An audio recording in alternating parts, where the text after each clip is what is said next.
Kipekee kabisa naomba ni washukuru kwa kutuamini na kuona kwamba mnafaa au tunafaa kuwapa maarifa haya ambayo mmeweza kuyapata. Tumesikia kwenye testimony zenu mkisema kwamba kuna mmoja amesema kwamba alikuwa haamini kwamba hiki kitu kipo na kinatokea. Ni kweli siku hizi ujanja umekuwa ni mwingi. Lakini nawashukuru pia kama mmeweza kuamini, kwa wale mlioamini toka mwanzoni na hata mlioamini mwishoni.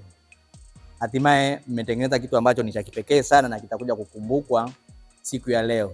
Na mjivunie kwamba mmekuwa wa kwanza kupata mafunzo haya toka kampuni hii ilipozaliwa hapa jijini Tanga. Kwa hiyo na imani kabisa kila mmoja anapotoka hapa atakuwa balozi mwema sana, balozi wetu. Lakini na sisi tuahidi kwamba tutaendelea kuwakumbuka daima na daima. Kabla ya mafunzo nilikuwa nina matarajio ya kukutana na watu ambao kupitia wao nitajifunza mengi, nitatengeneza connection mpya, lakini nitaendelea kujua kwa habari ya itifaki, diplomasia na nidhamu zake na mikakati ya kiongozi bora. Kwa hakika nimeyapata hayo na nimejifunza sana kutoka kwa wawezeshaji ambaye ametuwezesha kujua mambo mengi sana. Nimeongeza uzoefu, lakini nimejifunza pia kutoka kwa wanafunzi na wenzangu ambao tumejumuika pamoja. Kwa mimi kama kiongozi kijana, kupitia mafunzo haya nimeweza kujua kwamba nina uwezo wa kufanya maamuzi katika hali ya kutumia akili ya kawaida. Nikiwa sina hasira, nikiwa sina furaha sana, nikiwa sina njaa, nikiwa sijashiba sana. Ni jambo ambalo naweza nikafanya kwa uamuzi wa akili ya kawaida ambayo ndani yake imejaa hekima za kiuongozi, na lengo kubwa ni kuleta maendeleo ambayo yako strategic au tunasema ya kimkakati. Kwa kama vijana viongozi, ni wahimize tu kwamba tuendelee kujifunza, kwa sababu elimu hii haina mwisho. Na kadri unavyojifunza ndivyo ambavyo unazidi kuwa imara katika uongozi wako. Mimi niseme Mungu awabariki sana viongozi wetu waliotufundisha kuhusu protocol, lakini pia hata waandaji wa jambo hili. Kwa kweli tuliojifunza ni mengi. Kujua tamaduni za mahali, kujua mkubwa na mdogo approach iweje katika kuendesha shughuli ni jambo la muhimu sana.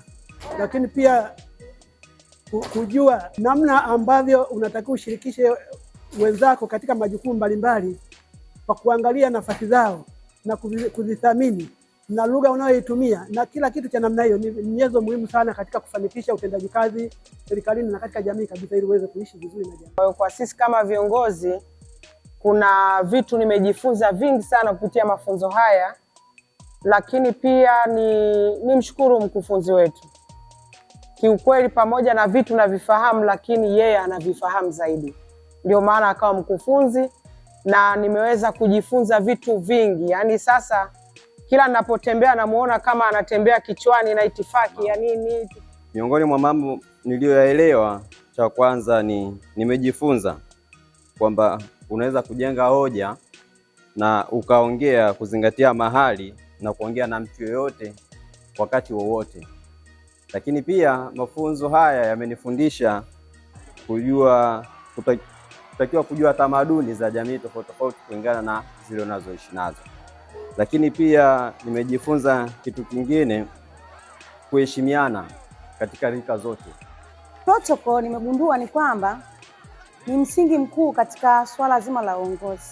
Kama hauna protocol, maana yake utakuwa huwezi kuongoza inavyotakiwa. Maana yake unaweza kuongoza vile ambavyo unahisi inafaa kuongoza, wakati muda mwingine unakuwa umekosea. Lakini pia ili uwe na protocol, nimejifunza ya kwamba unatakiwa uwe na akili hata kidogo, akili chache, uwe na imani, lakini pia uwe na moyo wa aibu.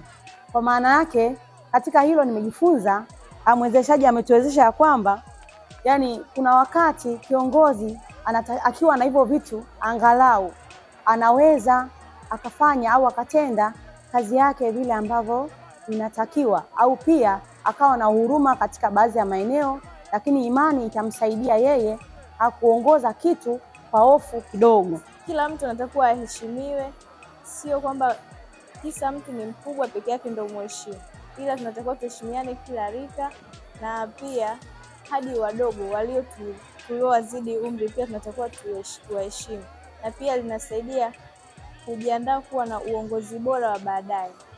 Kama mimi niliyeshiriki kwenye hii moduli ya protocol service, itanisaidia baadaye kuja kuwa na itifaki ya kuweza kuongoza jamii bora. Kanuni ya itifaki na ustaarabu imetuelekeza ni swala zima la muonekano.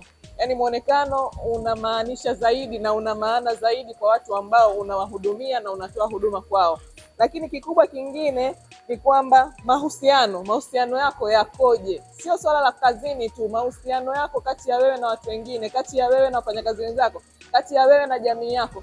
Hiyo yote imetusaidia sisi binafsi kuweza kujua kumbe itifaki na ustaarabu sio swala la mipango tu ya kikazini, ni swala la maisha ya kila siku. Mimi kama mkuu wa idara nimekuwa nikitekeleza majukumu yangu ya kiitifaki katika halmashauri, lakini kupitia mafunzo haya nimeweza kuimarika zaidi, kwani nimeweza kujifunza masuala mazima ya uongozi, namna ambavyo tunaweza kuhudumia wateja wetu, namna ambavyo tunaweza kubehave kwa viongozi wetu wa kazi, pamoja na wale ambao tunawahudumia na wasimamizi wetu.